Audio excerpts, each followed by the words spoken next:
Hello. Welcome back to school.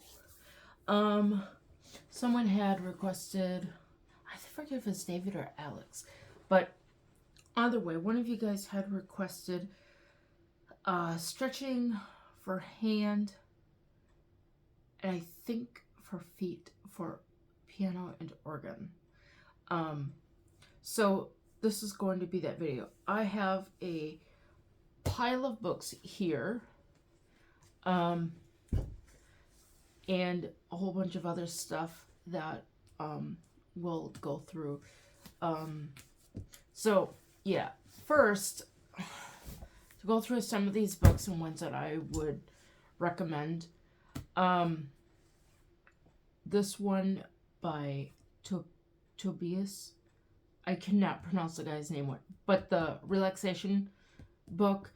This is out of print, but you can find duplicates or reprints. I'd say be extremely careful when trying to find reprints, because some of these you don't know what you're going to get. So this one, I haven't gone through the whole thing, but in the front part they've got various exercises, physical stuff for like the execution of things, and I think his main thing is about structure of the hand, relaxation, all that stuff. So this is one I started reading a long time ago, but I've not really finished it, but they do have good things in here, just like simple stuff. Let's see, I think this one, like here, just simple things like just dropping the hand, letting it relax, pulling it up. I think there's one where the person is holding like a broomstick or something. Let me see if I can find it. I think it's this one. Nope, not that one. There's one where the guy's holding a broomstick and it's just doing wrist rotation with this broomstick, or some kind of a stick. But this is a good one.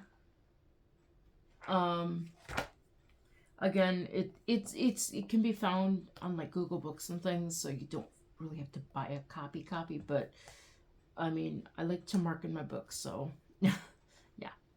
Also, it's just easier for me to work with physical copies, and then I can actually mark where I'm at and things like that. The next book, when I bought this, is called On Piano Playing. When I bought this, I think this was over $100. And it is one that I really like how it's set up. And again, I've started reading this when I was at university, and I don't know if I really finished it. I don't think I have. But basically they talk about the structure of the hand and things like that. I think, if I'm not mistaken, I don't know if it's in this book or in another book, but there's an actual diagram of the hand, and I think it might be in another book, and the guy is actually talking about where the middle of the hand is. And he said that most people would say the middle of the hand is your middle finger, but in reality it's your second finger. If you hold your arm up, I'm going to do this kind of in a natural position. If you hold your arm and try to rotate around your middle finger, it feels kind of weird, like you can't do it. But if you actually rotate around your pointer, it's very natural. So here, this is like the center of the hand. So yeah, um, and they got like this. They got interesting pictures. Oh, this is something interesting. The thumb, like your middle finger, your forefingers has the, oh gosh. Now I got a D in my anatomy class, so there's your I think this is your distal metacarpal phalangeal joint. This is your medial metacarpal phalangeal joint. And this is your um, proximal. I might be getting the proximal and the other one, the distal, mixed up, but this might be your proximal metacarpal phalangeal joint. Um, your thumb has these same three joints. I mean, but the interesting thing is your joint, what most people would consider the knuckles of your thumb, is way in the side of your, it's in the back part of your hand. And if you actually like bend your thumb, here's your distal, here's your proximal here, and then there's a joint here, which if you actually move your thumb back here, you can feel that bone. And even if you feel on the inside and physically move your thumb, you can tell that you're moving it from this further back joint if you're doing it correctly. If people are just moving their joint, if people are just moving their thumb from this middle joint, they're not going to get full range of the thumb, and they're going to get really awkward position. So having just that basic understanding of where the thumb actually connects to the hand is really helpful as far as understanding how it moves and things like that. So there's all sorts of things like that in here. Again, I think they've got different exercises for chords and legato stuff and things like that, and they actually talk about physically what to do with the hand, because I mean, you can play angular at the keyboard and get a really ugly sound. You could also play rounded motions, if that's the right word. I think rounded motions might be the better word, in that your just how your hand moves around the keyboard, jumping from one point to the keyboard to the other. You could go straight across and have a very angular, or you could go kind of like jumping up like a leapfrog and actually making an arch from one point to the other. That is going to be more easier on the physical body to do that stuff. And I'm still learning about this. They got things with the forearm and the upper arm, and just this book I would recommend for anyone who is wanting to understand about piano playing from like anatomy point of view, like the body, if that makes sense. I don't know what the price is. If I can find these online, I'll just throw just a general link in the description. This book, I think I bought this, I don't know when I got this, but it does have a couple things in here pertaining to stretching and things in the beginning. Let me see here. I think in the beginning, this book says things about stretching the fingers, warming them up, like physically massaging them, hand position. But this book I don't think has a lot of stuff in it, but it still has some stuff of good use. I've looked at this book a little bit, but not enough to really say you know, I know everything in here. But I think it was recommended from another book that I was reading. That's where I like get half my books recommendations from other books. And this is oh gosh, Lillie H. Philipp Piano Technique. And this one is the Leschetizky method. I think I have two books that are called the Leschetizky method. I don't know. I think the other one is on the shelf, but this one, if I'm not mistaken, I think this one has, yeah, this one in the back has a handful of physical things that you could do for the hand. And I've actually copied this off and stuffed it in my organ folder, just to keep it in there and to utilize it without having to physically bring the whole book. But this book is basically a method book. They talk about, like this thing here talks about positioning for chords, things like that. A lot of these books are old school books. Like, they're just old school books.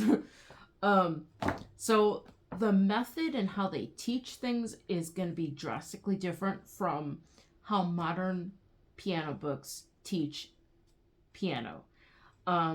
Most modern books will teach like theory and pieces. Even theory, they basically like, oh gosh, I'm trying to think. Like, they split it all up so that you don't really know like what you're really working on. Like, they'll take the key signatures and like introduce, okay, we're going to play in the key of C. Okay, now we're going to play in the key of F. And okay, now we're going to play in the key of G. You know, whereas when I was learning, I learned all the key signatures up front. I learned all the notes, rhythm, like just understanding what the notes were up front. I didn't have like, okay, now we're going to learn the crotchet or the quaver and the, you know, the quarter note or the eighth note. My biggest thing was I understood how, to a point, like how they divided. Like, I understood that 2 eighth notes were equal to 2 quarter notes.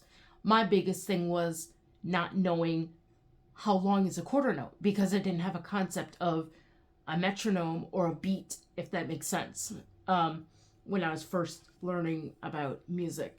So a lot of these books they're just old school.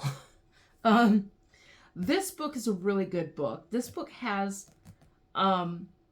some stuff, most of it's for pianists, but they also do have really good stuff in here for organists, which when I bought this several years ago, I had no inkling that I was going to be learning organ. So this book basically walks you through the body, talks about the structure, and they've got anatomy drawings. They've got different things of, you know, why injuries happen, and a lot of it has to do with, you know, posture and how the body is moving. The body is not moving efficiently, you're going to get injury. Let me see here. Here's the thing on posture. The spine. So this book is, I would consider it more or less like a reference book, and just kind of keep reviewing it, like open it up, read it.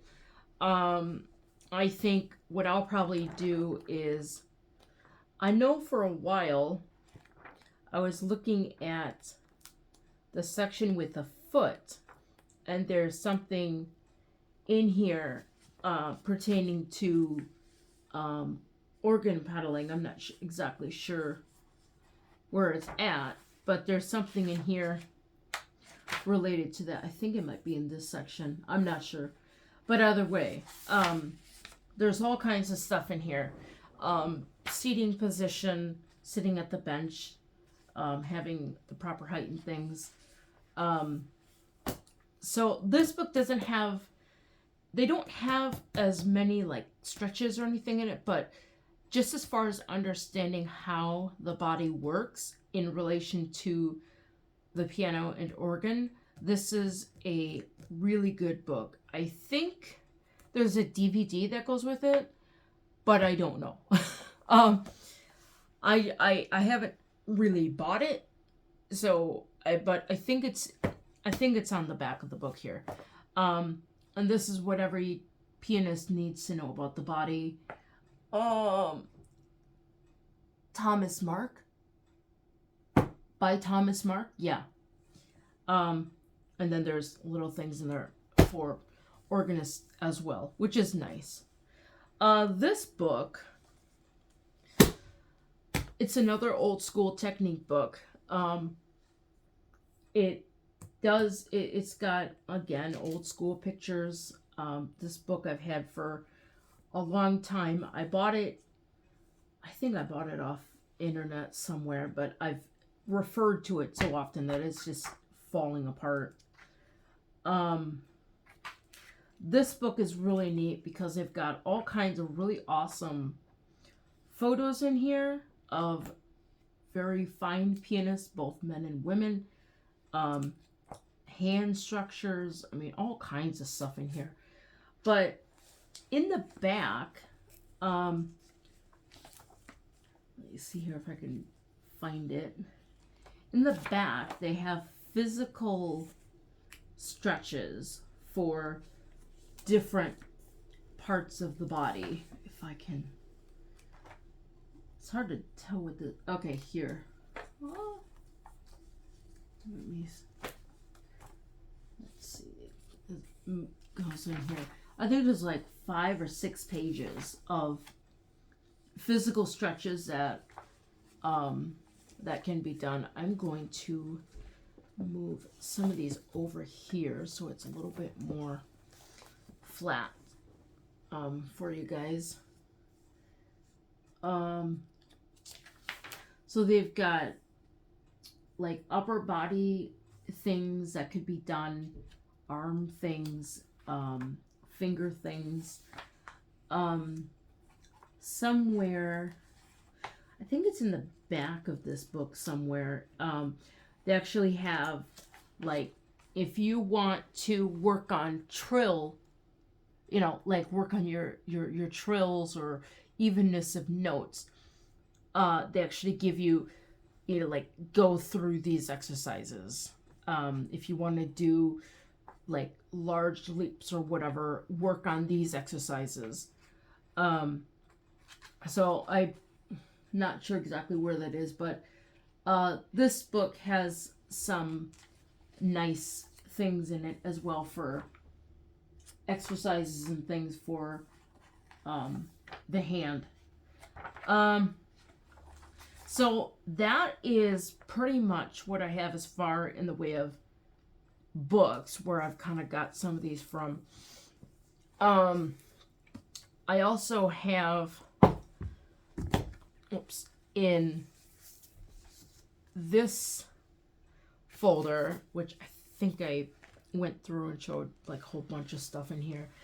I have a bunch of exercises and stretches here, which some of these, I don't know exactly which ones I'm going to do, but some of these I'll just go through and like show you guys how to do some of this stuff.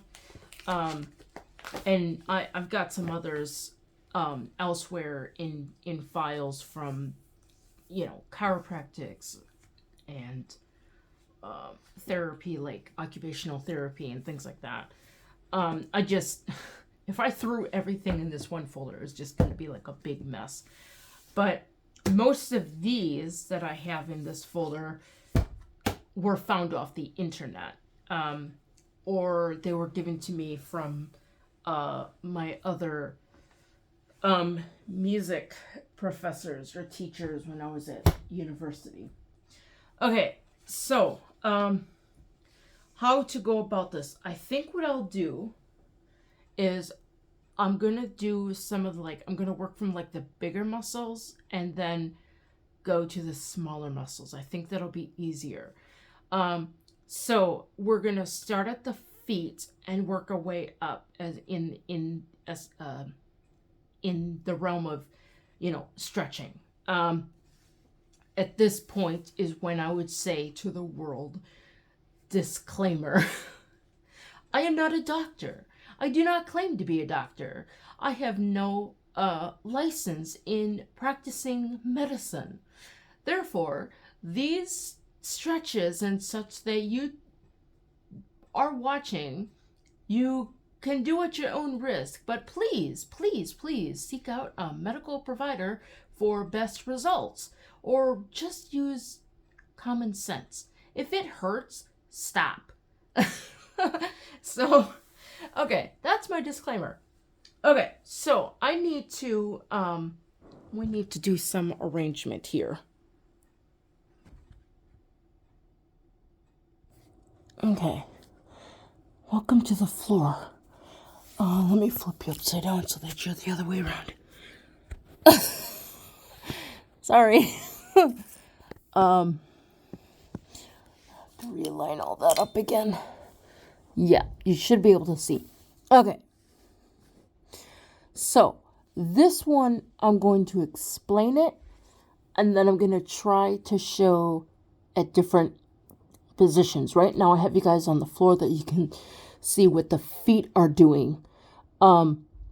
So basically, you're going to lean, you're going to put your arms up on the wall, kind of like as if, I don't know, just put your arms up on the wall like this, and you want to be about arm's length or a little bit less away, and you want to lean in on the wall, and you're going to put one leg forward near the wall, and the other leg you're going to leave about where it's at.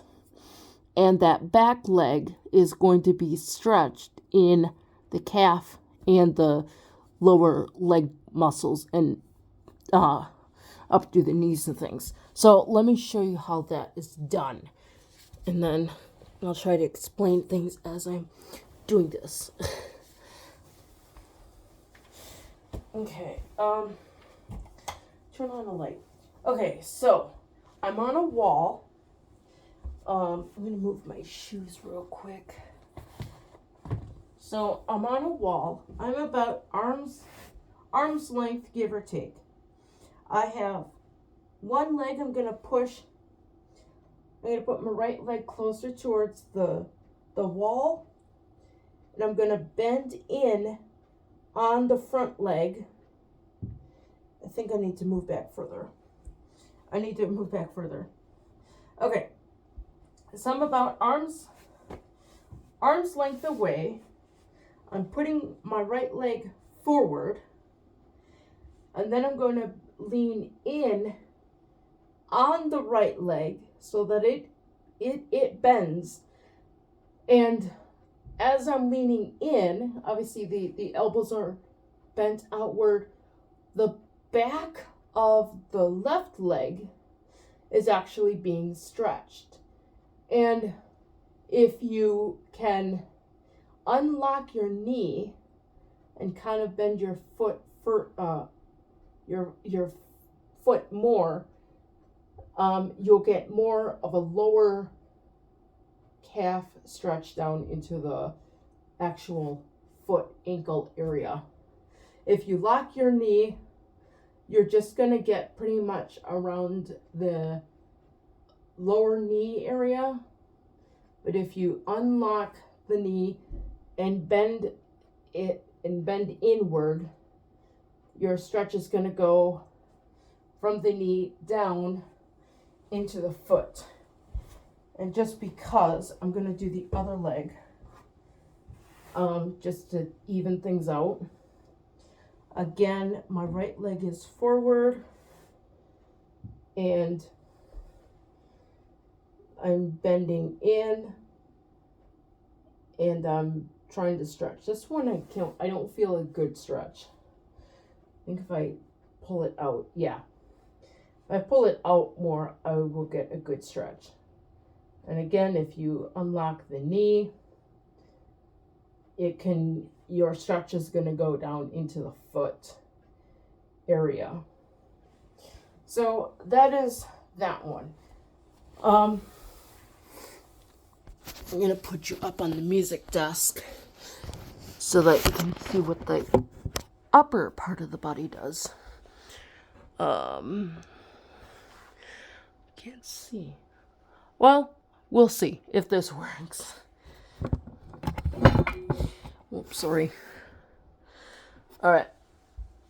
So this is pretty much what the upper part of the body is doing when I do that. I don't know if that was visible. If not, I'm extremely sorry. Okay. The other thing that I had heard was just like massaging the feet. And obviously you'd want to do this before you do stretching. I didn't think about that till after the fact. But you could do feet massages just to get things moving around. Whoops. Cat toys. Just to get things moving around in the feet. And usually you'd want to do this with like no socks. But in general, let me try to flip this back to normal. Let me pause. Okay, so move cat toys. Let me see what kind of angle. Okay, so I need to be on this side. Otherwise, you guys aren't going to see it right. So as far as like just foot massage, I hope this is in view. Just like, obviously if you don't have socks, it's going to be better, but I'm not going to take off my socks. So just kind of like moving around the toes, stretching them out, like physically stretching them this way. Obviously because I'm wearing socks, I can't do that. Just to kind of get them loosened up or whatever. Just kind of poking around and just loosening up muscles and things on the underside. If you're ticklish, it might be a little ticklish. The other one that I learned was just moving the actual heel, like holding the foot and then just like moving the heel just to keep it nice and limber. And just, stretching it out, massaging it, pressing on it. And then you'd want to do the same with the other foot. Ooh, this one has some pretty rough spots in it. Just kind of moving them. There's some interesting toe exercises that you want to just kind of move the heel a little bit. There are some toe exercises. I can't show you here because of my socks on. And so basically pretend that my hand is the foot. And what you want to do is lift your big toe while you keep your other toes on the floor. And then you can lift your other 4 toes while you keep your big toe on the floor. So that is a foot exercise thing that you could do. I'm trying to think if there's anything else pertaining to the foot or to the calf. Oh, there's some. Well, that's more or less like in the upper. And one of the things I saw, like a stretchy band, if you have like an infinity stretchy band, you put one end on top of on something that's gonna be strong, like that's like a table with lots of books on it or something. I mean, well, I don't know about that, but putting like a stretchy band on something and then like physically moving your foot out with the band on your foot, and you're actually working more of these leg muscles. But I don't have one of those. I just saw that in one of my exercise things I found off the internet was one of those. As far as, let me think. So that covers like the lower part of the body and possibly the upper part if you've got like that stretchy band thing. Moving on to like the back muscles. These are ones that I had picked up when I was at university, and they are really tricky if you have weak core muscles, because that's what it's meant to do, is to work out the core muscles. So basically you are going to let me try to reposition you guys so that this is easier for you to see. Hold on. All right, I'm not sure how this is going to work, but I'm going to try to explain things as I'm going to do this.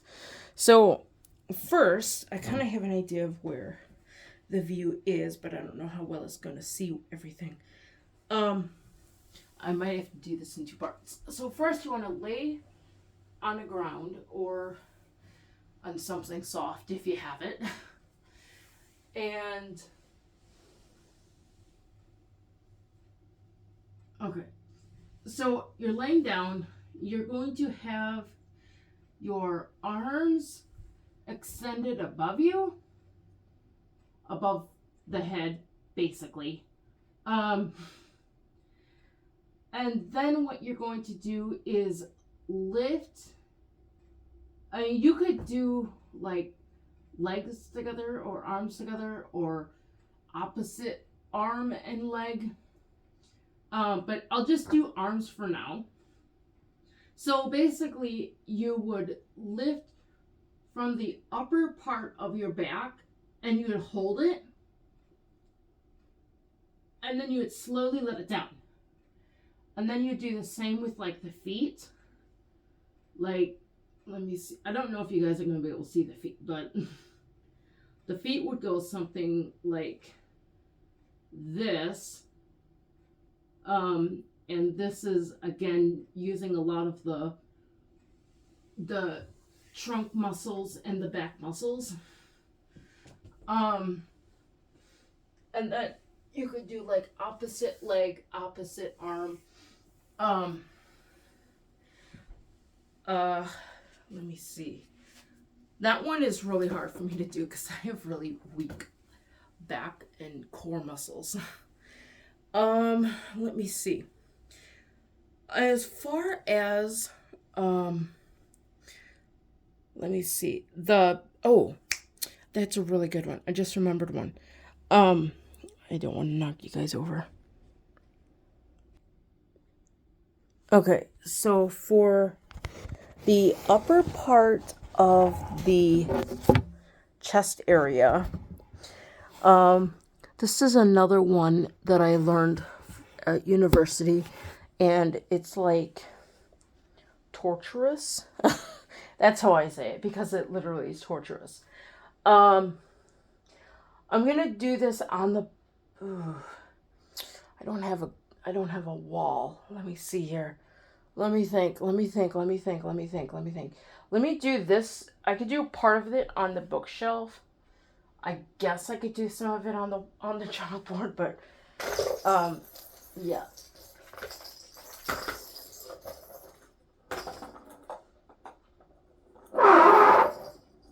Sorry. Okay, so what you want to do is put your arm on a wall. I would not recommend a bookshelf because you don't know. I mean, if it's a good sturdy one, yeah, then it's fine. But you want to put your arm at a 90-degree angle, and then you want to basically pull away from your arm, and you should feel a stretch all through here and into the under part of the arm. And if you want more punishment, you can pull your hand off the wall. You're going to get a little bit more of a stretch. And you could do that on both. Obviously, you could do it on both sides. Pull away. Ow! This one is hard because I got that knot in my left back. And then you could pull back on the hand. And by pulling back on the hand, you're going to stretch out the under muscles and tendons of the under part of the forearm. So that's what that is. There's a blank wall I could use. All right.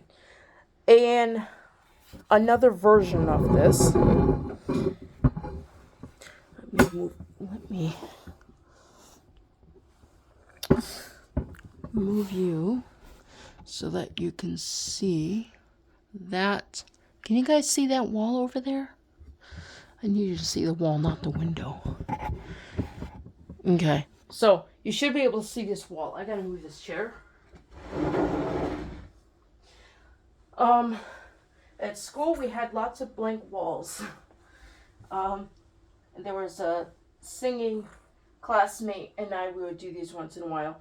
Now, ideally, you want to be up close to the wall, but because I have this air conditioner thing here, you really can't do that. But you want to lean up against the wall, and you want to, again, you just want to pull away. And this one, because I'm not flat up against the wall, it's more strenuous on the under tendons of the hand. And again, you can pull your hand back for greater stretch. And again, you could do the same on the other side. You want to try to be up flat against the wall. I can't do that because I have an air conditioner cover here. So again, you just want to put your body up against the wall and put your arm out and then pull back on the hand if you want that extra stretch. And again, it's going to stretch all these underarm muscles, tendons, and all that stuff. Now, when I do that, it really hurts in a good way, but yeah, it's not something that I want to do forever and ever because it's painful. That's how knotted up my body is. So that covers, I think we've covered everything up to the head. As far as like neck things, let me pull you up forward. Hello. Let me, I could put you in front of the chalkboard. Okay, so as far as neck things, just stretching out the neck. Things that we did in choir when I was in, not where I'm at now, but in another area. We did physical exercises before choir, not anything extravagant, but it was really good because most of the time when I was coming in from choir, I'd been sitting at the piano for 4 to 6 hours, not in one bout, not in one stretch, but for a long time. So basically, neck stretches, you can lean your head to one side and you can just let the density of your head just pull down, or else you could take your opposite hand where your head is leaning towards and pull. You don't want to you don't want to pull it hard, but just a light, just a light nod down. There should be a stretch all through your neck muscle area. And you could do the other side and pull these muscles also. And one that I had recently learned when I was looking up things on knots is pull look down at an angle like you're looking over your armpit area. Look down at an angle, and I gotta think how they did it. Take your opposite arm from where you're looking and pull it, like just rest it over here. Actually, let me think here. Somehow you do something with the opposite arm, and I forget what it is.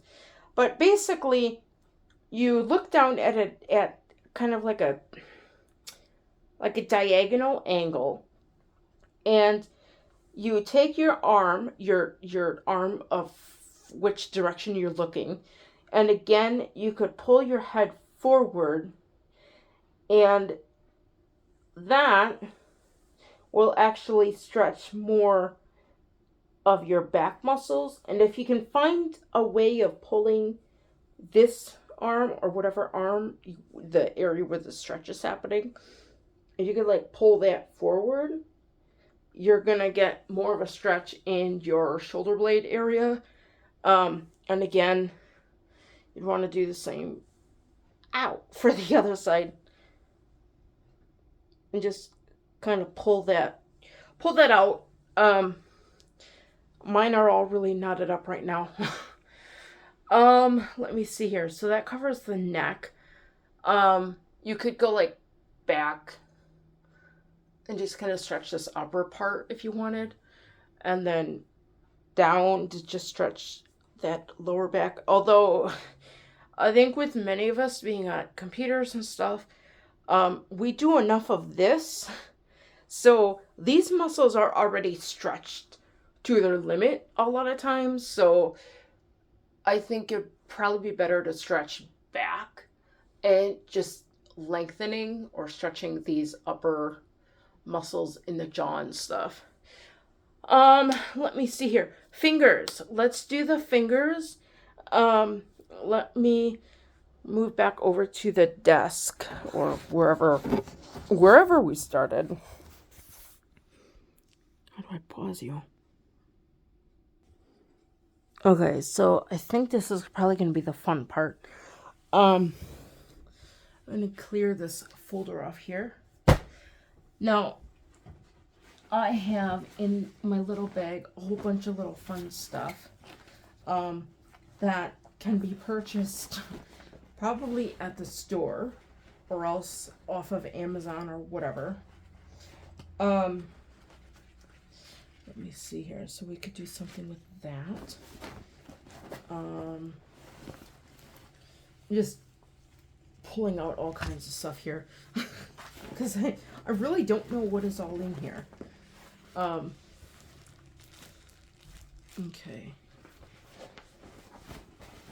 I thought there was another.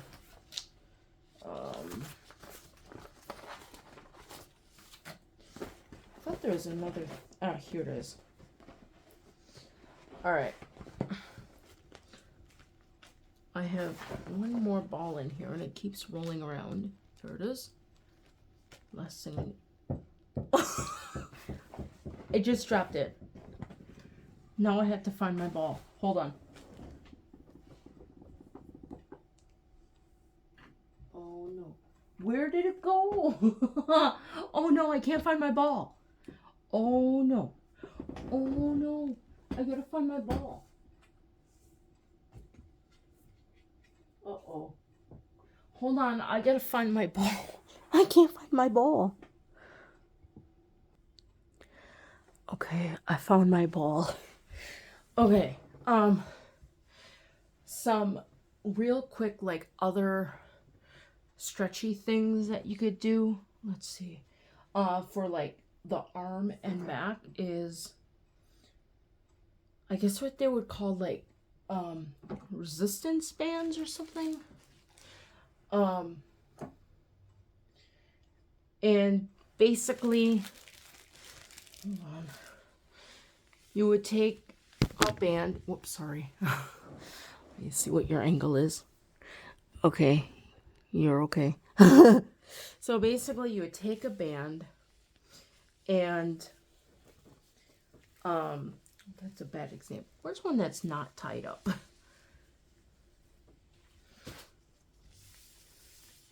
Okay, here's a yellow one. So basically you would take a band and you would stretch it. You'd hold it in your hands kind of like this. And then you'd pull apart. And as you're pulling apart, you'd want to feel your shoulder blades pinching it together. And I think this will also help with like your upper core opening as well. So I think you could get resistant bands off the internet too. These were from times when I sprained my ankle and all kinds of stuff. I don't know where this green one came from, but yeah, the green one has a lot more give. At least for me it does. So the green one, again, you're pulling it. And if you're working more your upper or your back, you'd want to have your arms further apart. That way it'll get more of your back. And I think, just from trial and error, if you're wanting to work your upper arm muscles, you could put your hands closer and then pull apart. Yeah. And so that's, you can find these off the internet. I'm sure there's these things on the internet. Let me see here. Let me at least put all these back. I've got bands dropping all over the place. Okay, there was another wall thing that I totally forgot to mention because the ball was in my bag here. If you take like I guess they call it a lacrosse ball or something along that line, you can take that and put it on the back side. Actually, let me just show you. We're taking a little intermission here from the hand and arm. Hold on.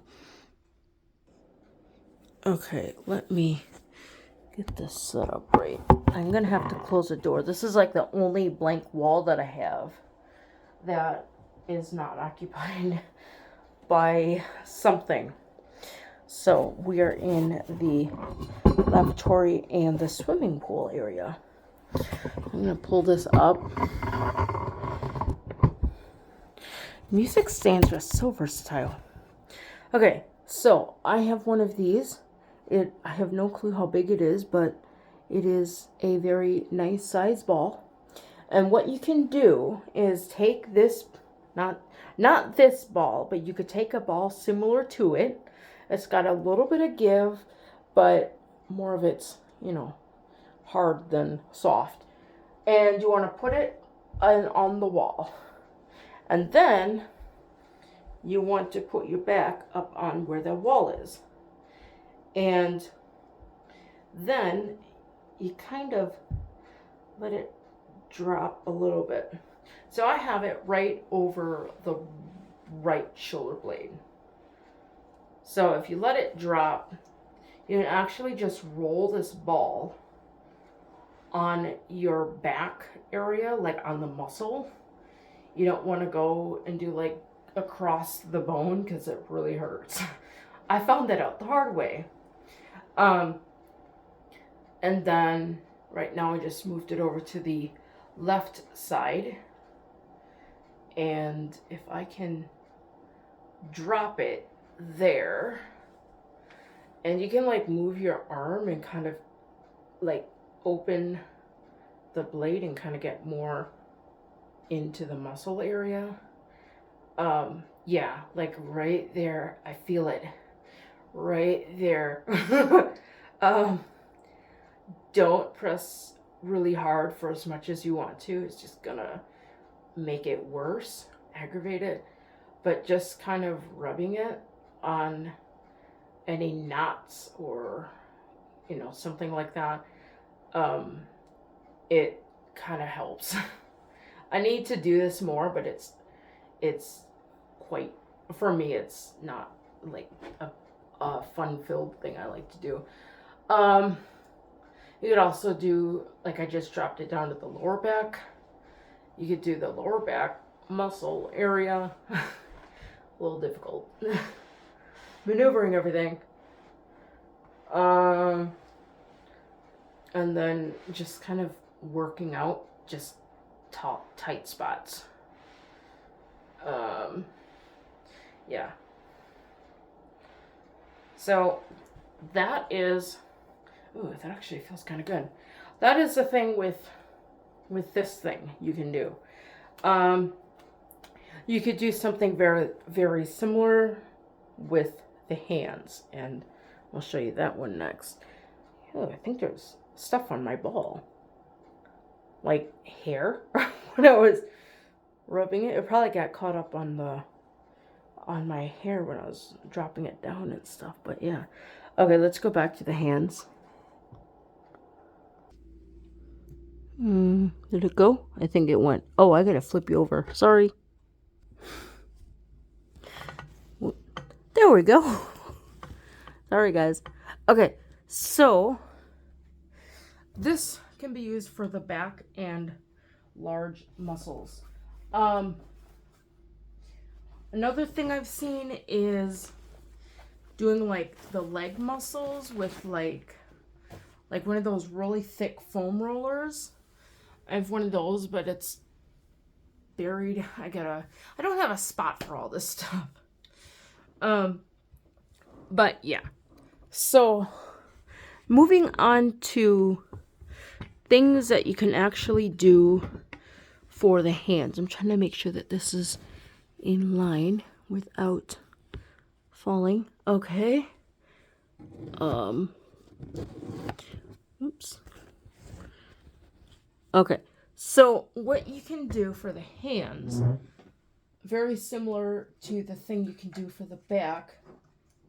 I put it up here. Did my ball go rolling somewhere again? No, it's behind the cube. Okay. So I have here a simple bouncy ball. I'm not sure what this is doing in here, but okay, we'll just throw it in the bag for now.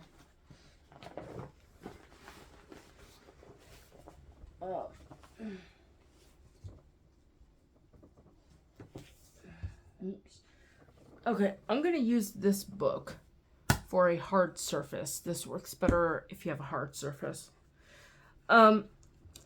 So the same thing I did with the back, you can do likewise with a small bouncy ball and just rub your hand around on it.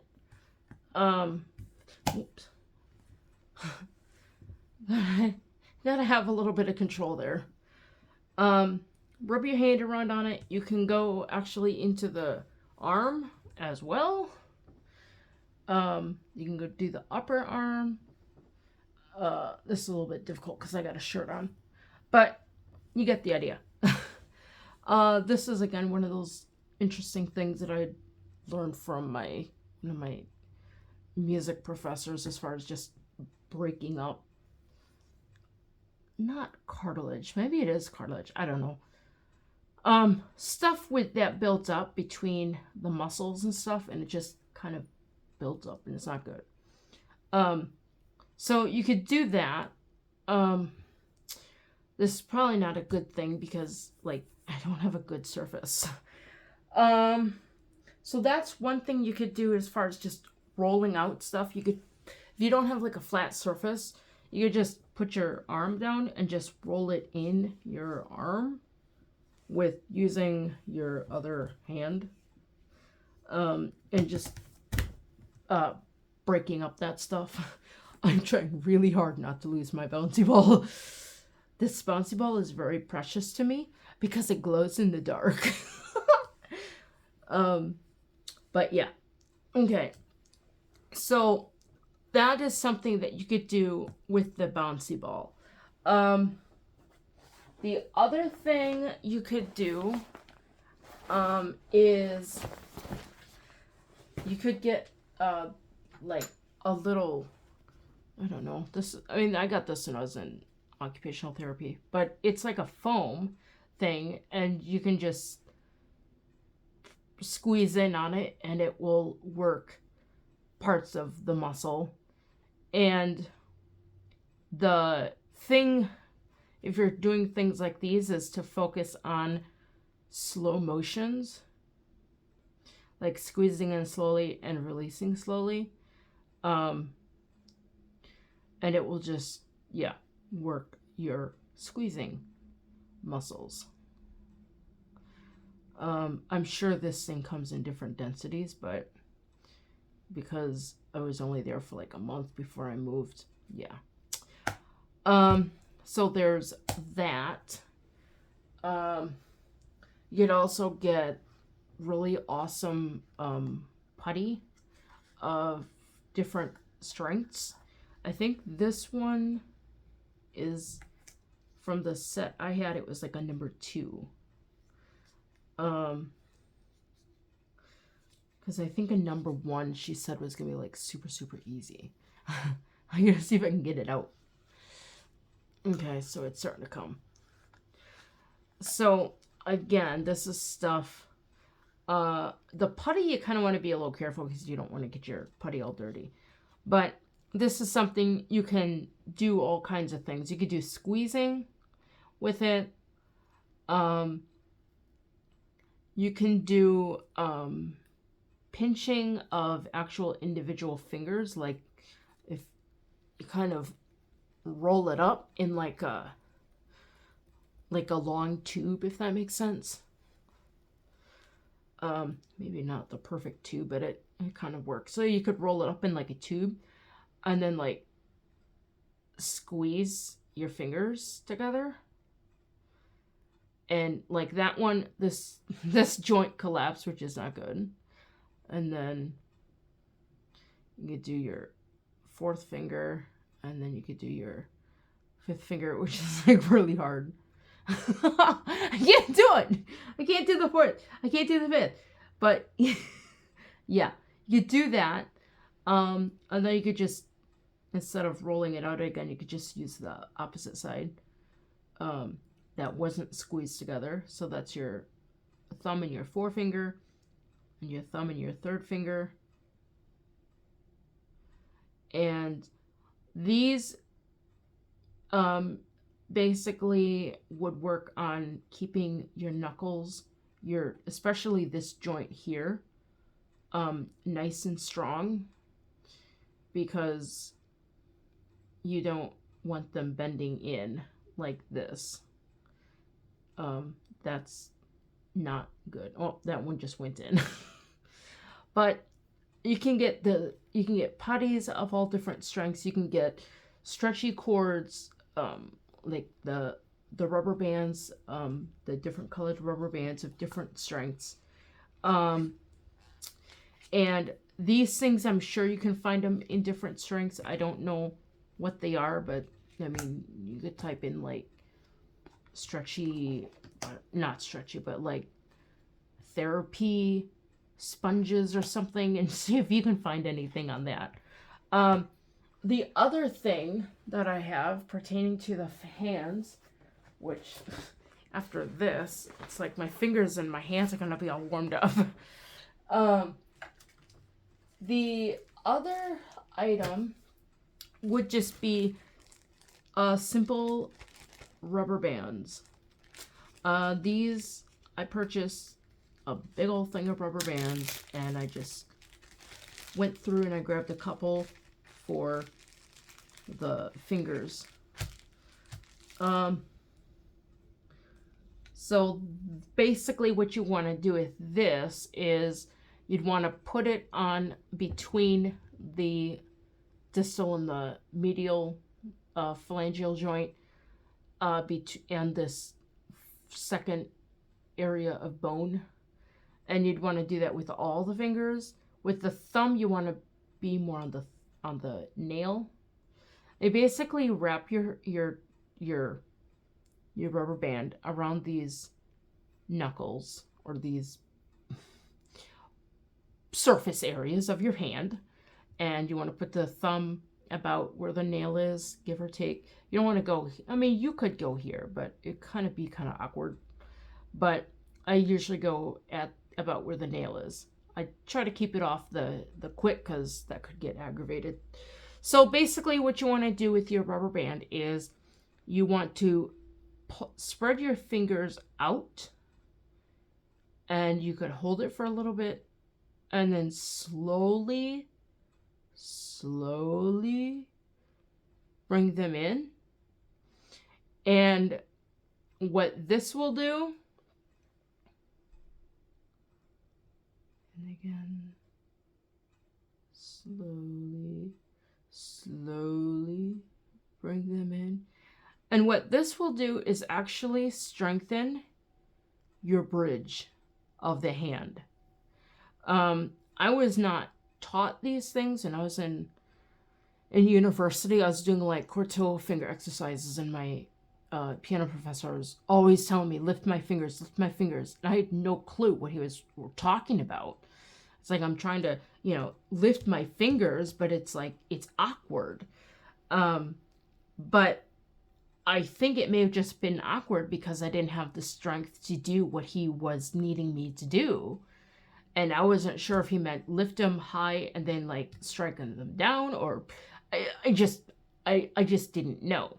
And I think a lot of that just may have been just, poor communication or whatever. But it also could possibly have been, that I just physically didn't have the strength to do whatever it was that he's trying to get me to do.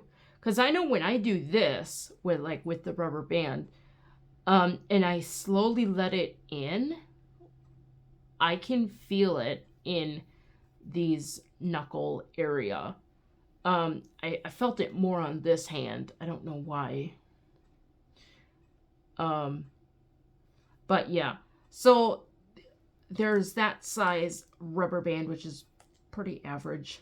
Then I have a little bit, it's a little bit smaller. So your width or thickness or whatever is going to be a little bit different. But again, it's the same concept, pulling them out and then very carefully controlled bringing them in. And the same could be said of the left hand again. And if you're like actively paying attention, you can actually feel parts of your arm, like things moving around in the arm that's being, controlled or whatnot. So there's that one. And this little tiny one, obviously I wouldn't do this with like all the fingers. I mean, it could be done, but I wouldn't want to break it. So what I was thinking on this, I haven't really talked with my doctor about this, but I'm going to ask her, is to see about using these for specifically this phalangeal joint, this first one, because this is the one that always has a collapsing issue. And so I don't know if like doing something like it doesn't want to do it. If doing something like this might work. I mean, this finger is just going all over the place. Let me see if I could do it with this one, with the middle and thumb. It's a little bit better. But that's kind of what I was thinking of using this small one for. And then again, you stretch it, and then you slowly bring it back inside, or bring it back in. You don't want it to like snap together. Like, let me show you a bad example. Like if you're doing, oh jeez, it's a pointer finger again. You don't want it to just go like that. Oh, I think I just lost my rubber band. Yeah, you just don't want it to fling around like that. Otherwise, you're not getting your stretch and you're not getting the resistance that's needed for controlled execution of fingers and stuff. Let me see if I could find that rubber band real quick. Okay, I found my rubber band. So what I was saying was you don't want the rubber band to just fling or just go back on itself super quick. Otherwise, you're not going to get that stretch that is needed. The point of resistance exercises or stretches are to resist the immediate pull on whatever item you're resisting up against. So, I'm just thinking if there's anything else. I'm sure, I think I pretty much covered everything that I could think of for now. I mean, I've got other things in this folder, but I don't want to go rifling through. Well, I'll look through the folder and see if there's anything in there for you. Hold on. Well, that didn't take very long. On this first page, this is when I had the tendonitis of my thumb. And every once in a while it still aggravates, but it's not like I can't not do anything. But things that you could do for like just wrist in general, they have names like radial and medial, and I'm not going to go through all that because I don't have them all memorized. I can't do this one because I think I sprained a tendon or something in this finger when grabbing my milk by the one finger. Not good. But what you could do is take your arm or your hand and you could put your arms out like this and then pull down. What you could even do is take one of your hands and physically pull your hand to get a bigger stretch. And that is going to basically stretch all of these upper muscles, tendons and things. And then you do the back side and that will pull everything under the wrist area and all under the arm. And again, only go back as far as you can. And if possible, do both sides so that they're equally balanced. That was one.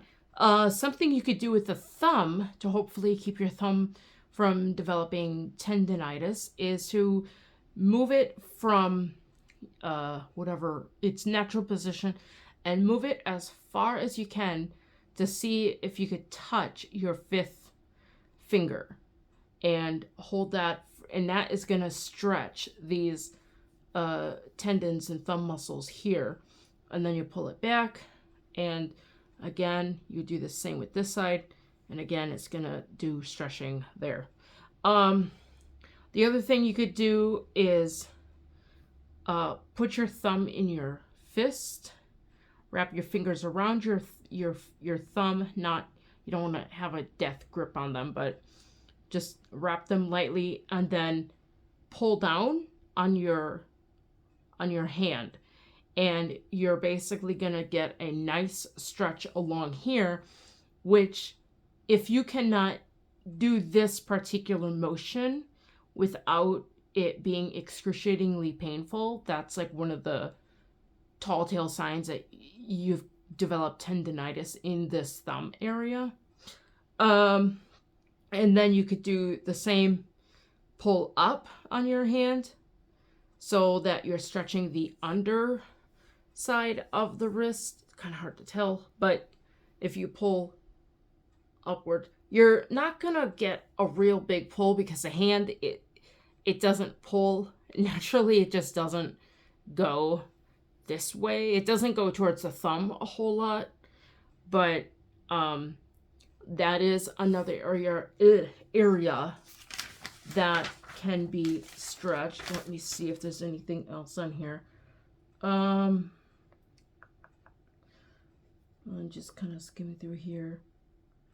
The thumb, gosh, touch the tip of the fifth finger. We already did that one. 90-degree angle. Let's see. I can't speak. Wrist extension. Hold. It's like I'm trying to read this and show you guys at the same time, and it's really hard. Okay, hold the hand at. I don't have good lighting. Downstairs. Something about a 90-degree angle. Hold the hand bent at a 90-degree angle. Oh, that's the one that we already did. Okay, never mind. Radial deviation.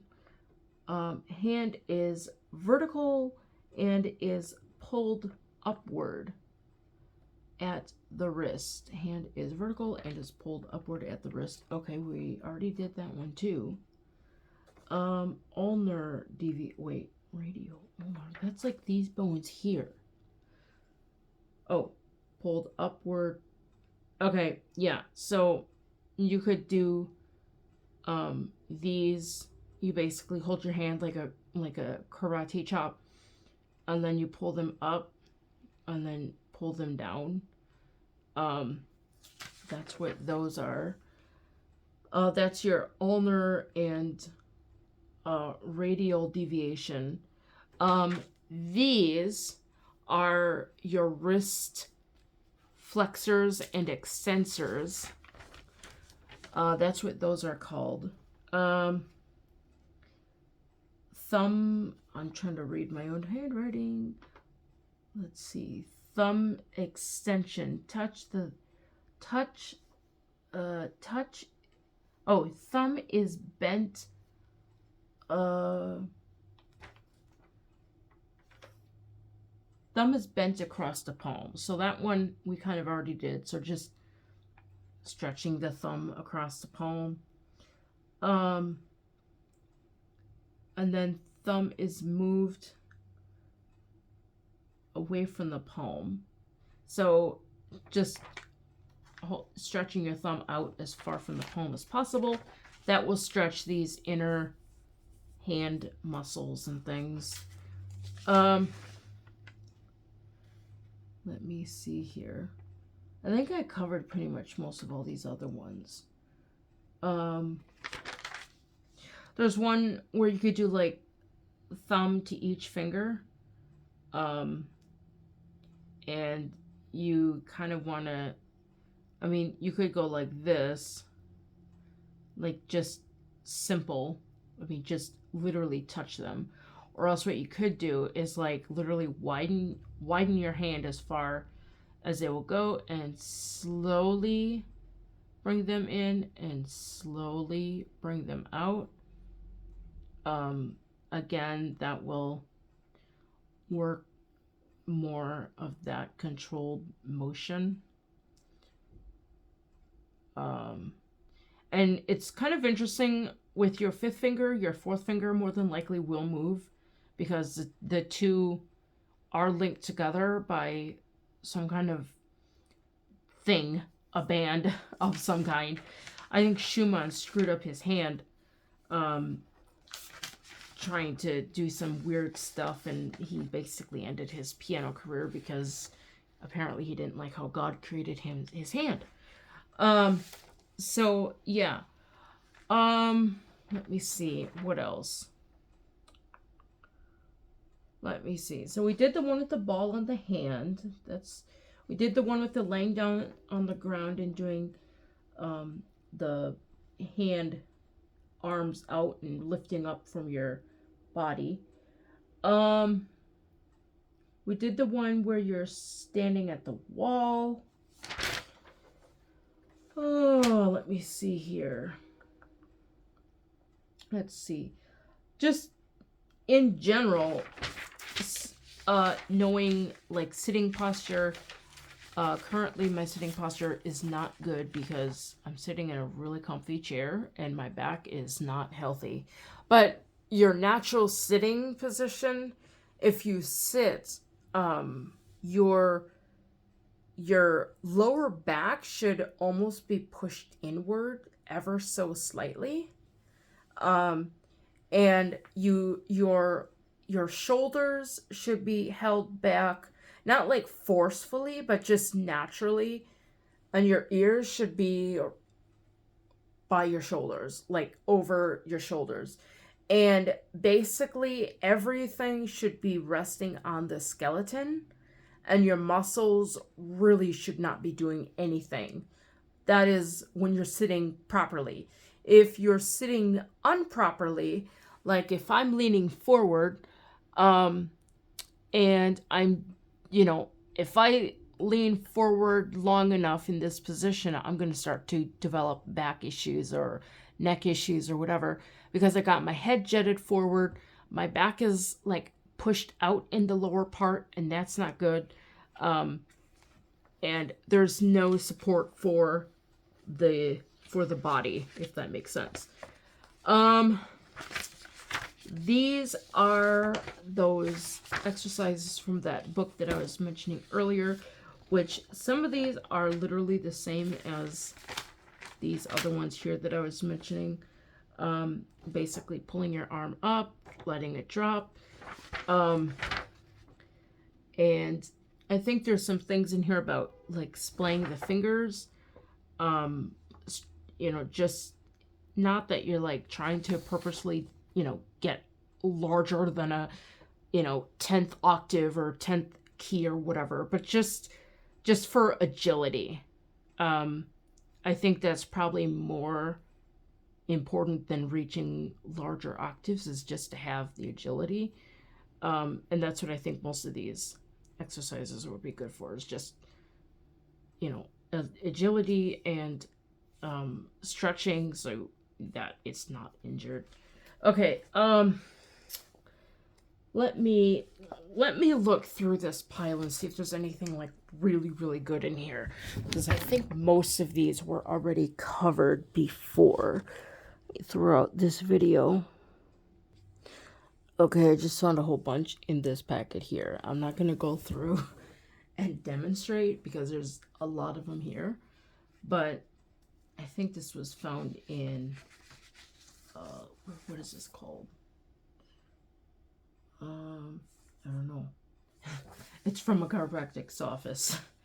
But you can basically kind of zoom in on these and explore. Some of these are actually ones that I should probably do, just as far as stretching.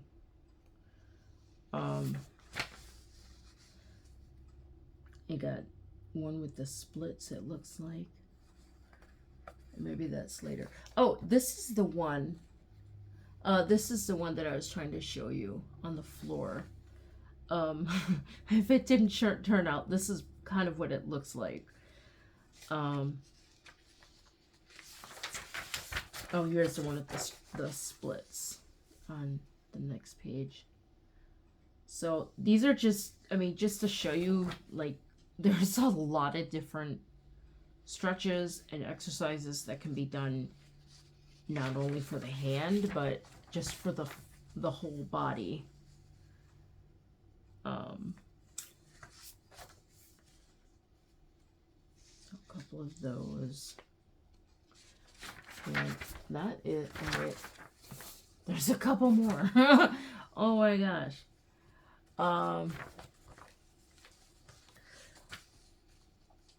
So yeah, I'm thinking something like this. I don't know if she's on a chair. You could probably get a chair if you want to do that one. It should work on a chair. And that's the end of that one. Let's see what else we can find. I found a couple other interesting hand ones. There's one in this packet I found where basically you hold your hand and you bend all your fingers at this knuckle joint, something like that, and I guess the object is to keep your other knuckle straight, and yeah. The other one in here, in this one, is you basically make like almost like a teepee or an A-frame, and you push your left hand against the right hand or vice versa, and just basically, again, keeping not to, collapse on your knuckles. So you're basically fighting against yourself. I don't know if this one has anything else in it. Here's one where I think this is just massaging. I'm not sure. Passive finger flexation. So I guess if you just like pull your fingers downwards, I guess. I don't know. It's hard to tell what they're doing. But yeah, that's the other thing you could do. Like I'd mentioned about massaging the feet, you could massage the hands. There's not much in this one that looks very interesting. So like massaging the hands, running through different parts of the fingers and the hand and the arm, just making sure that the blood is running through them adequately or normally, warming them up, like without physically playing on the keyboard, like just I think this might be, I mean, just doing this just feels really good. I think I might try to do that before I do my organing. But yeah, let's see what else we can find, and I gotta see what's up with the cat because she's woke up. Okay, I found a couple interesting ones in here. There's one in here with the head and neck. About posture, like standing. If you were to stand your head, like stand back flat against a wall and push your head back and kind of step away, that's like a good way of knowing that, hey, I'm in perfect alignment with a wall. If you are not up against the wall, you could stand up straight and kind of push your chin back. Like you don't want to go down. You want to look forward and push your chin back. Let me try to show you this. Hold on, let me pick you up here. I gotta flip you over. Hold on. Okay, so I'm gonna try to do this from a side angle. So if I'm looking straight and say I'm doing this, you can possibly tell that I'm leaning forward. I hope you can. I can't see where the angle. Okay, there. I think that's my head. Is that my head? Yeah, I think it's my head. I don't know. Okay, so if I'm leaning like this, I'm leaning forward. Whereas if I'm leaning upright, I can take my hand and kind of go, just push a little bit on the chin, and it will kind of give more of a stretch and make sure that your head is in alignment over the ears, if that makes sense. Okay, so that's the one in that one that I found. The other one dealing with the hand, let me put you upright again, make sure that this is in view. Oh my gosh. Oh my gosh. Okay. So this one, you could lay your hand flat on the table and basically lift the finger up from this from your knuckle joint, and you just want to lift up, and then you slowly want to set it down, and then you do the same with Oh, I just moved the wrong finger, I think. Yeah, I totally moved the wrong finger. I was touching this finger, but I moved the ring finger. So again, slowly, and then drop it. And then with the fourth finger, which, because it's tied to your fifth finger, don't expect much. But just stretch it out, and then slowly drop it back down. And then your fifth finger, stretch it out, and slowly bring it back down. So that's the other hand thing I found in this one. And you could do it with your thumb, but with the thumb, or let's do it from the 5, and then slowly bring it back down, and then your 4, and then you slowly bring it back down, and then your 3, you slowly bring it back down, and then your 2, you slowly bring it back down, and then your thumb. What you do not want to do is you don't want to do this. You don't want to do it just from this second joint, because you're not gonna get anything. What you want to do with the thumb is move it from this back joint as much as possible. I mean, it's not going to go very far, but if you can lift up from your back joint, it's going to feel like you're lifting your palm. But really, your thumb has this big chunk of muscle down here. And when you activate this further back muscle, or this joint back here, that's what this muscle is part of. It's that lifting and all that stuff. So, but if you just do it from this joint, the second joint of the thumb, you're not going to get very far. So that's that one. And again, like the thumb, it's going to feel like you're lifting your palm, but you're really just lifting your thumb in this big chunk of muscle that's there. Let's see what else we can find in these papers. Okay, I found a couple more. These I don't think you're gonna be able to find, because I got them from really old copies of music magazines when I was at university that they were getting rid of. So I could not tell you which. I think it's called the Pianist or Keyboard or something like that, but I don't know which edition, all that stuff. I'd have to go back and look and see. But these are basically, you throw in like little marbles or something in like a little sack, and obviously it'd have to have like some kind of a string to put it on the finger. And basically it's kind of like it's almost like weights for your finger. But again, this isn't about like strengthening anything. It's more or less like controlled movements. If you just did this and you're not really doing anything, versus if you're doing it really slowly and you're resisting the pull of the bag, then you're going to be able to gain that controlled motion for piano playing and such. And so they've got, obviously they got the one with the palm down, and then they have the one with the palm up. So you're using different muscles in that way. Again, just a couple other ones. Let's see what else is in here.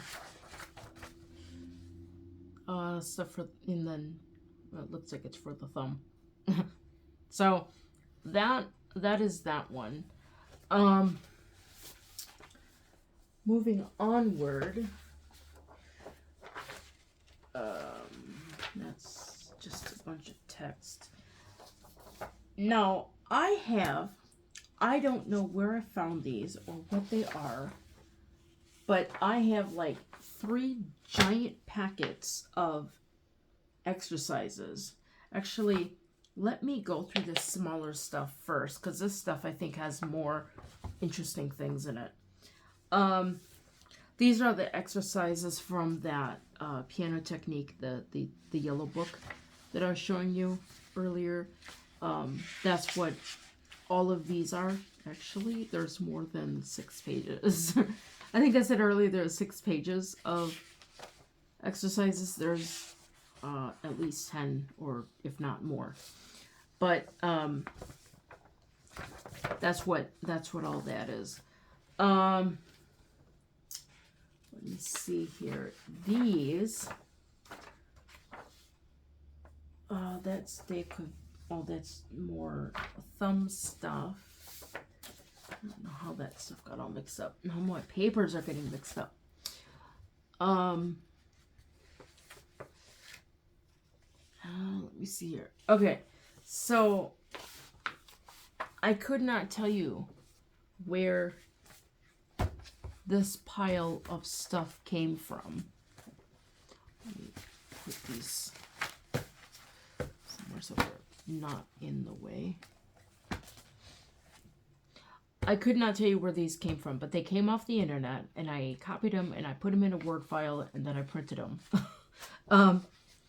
So this first section basically talks about the skeleton and everything that goes into that, which I think understanding about that is important. And then the next pages here deal with various exercises for, I think these are mostly for piano. The drawings and things aren't very good, but it is what it is. So I have not really gone through to look at this. I wanted to, but I just haven't done so yet. This is not, that's not the wall exercise. I thought that was the wall exercise.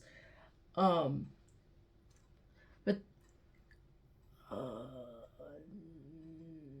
no. Oh, this is one with the band. One with the band that I was doing.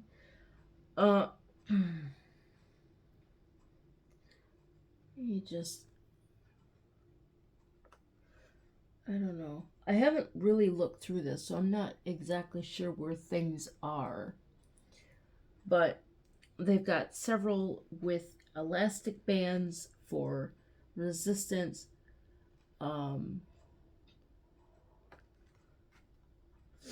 There was one where the guy is pulling on an elastic band out with his foot. I don't know which part it's in. It might be in this one, but I'm not sure. But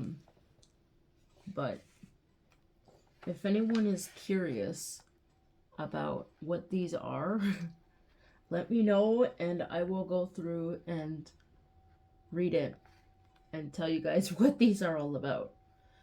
I think this covers the whole body. Oh, is that the one with the band on the foot? Yeah, that's the one with the band on the foot. So you have this tied to something, and then you pull your foot out, and it works your leg muscles. That's the one I've been trying to think on for a while. There's another one. So that one would work your butt muscles, I guess, your gluteal maximus. But yeah, I think this one pretty much covers the whole gamut of the body. I think there's specifically stuff to the hand in here later. But yeah, there's a lot of stuff in here.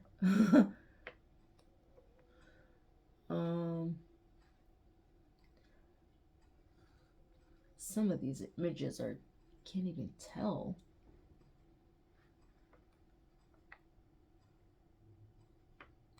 But I think I found this when I was up at university. I don't know what I was doing, but somewhere along the lines I found this, and yeah.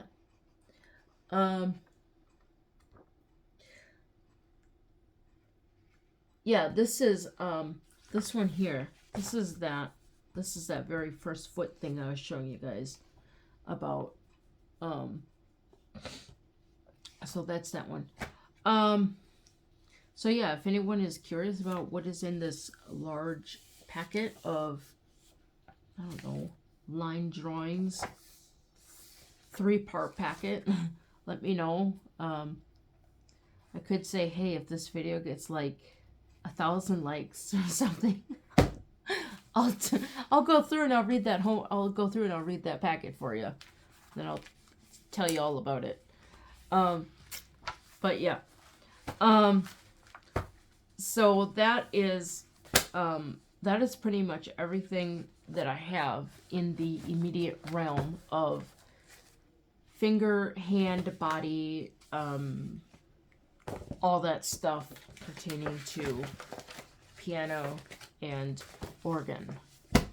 Now that I feel nice and stretched out, if I didn't have a meeting, I would go and practice organ right now, because, yeah. All right. Until then, until I post again on whatever it is I post on, if you want to like, share, and subscribe, and don't forget, where's my bell?